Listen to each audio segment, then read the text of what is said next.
No, so we have celebrated Pesach. But the question is, what now?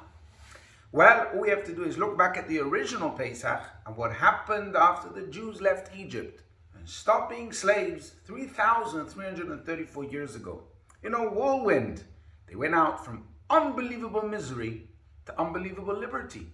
And yet, less than a week after walking free, many of them were asking to go back to Egypt, but only once. This happened many times. This pattern would repeat itself for 40 years.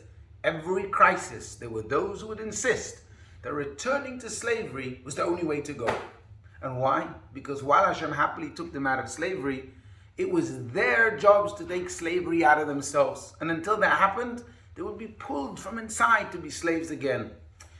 To put it in other words, it took them a long time after they left to digest the fact that they had actually left. It was hard for them to digest the fact that they were free.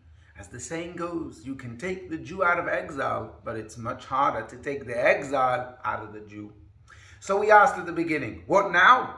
Now we have to make sure that we too don't fall back into slave mentality. But how? The answer is the parasha that follows Pesach, Parashat Shmini. The Rabbi explains that Parashat Shmini almost always follows Passover because Shmini means 8, and 8 represents the supernatural. You see, 7 is synonymous with nature. We have 7 days of the week, 7 musical notes, 7 colors of the rainbow, etc. But 8 represents that which is above nature. And every Jew must know that we have supernatural abilities because we have a soul, which is a spark of Hashem. And just like Hashem is beyond nature, so too we can be, if only we tap into this resource by having a strong connection with our soul. And when we're connected with our souls, we are free to be who we really are. This is why the Alter Rebbe, when he published the Chabad version of the Haggadah, he omitted the end from the end of the Haggadah.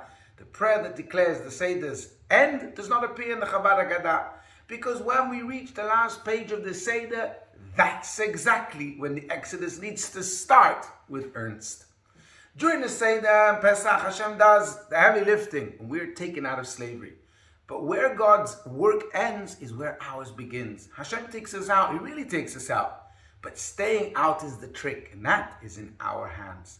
So the end is hardly the end, it's just the beginning. Shabbat Shalom.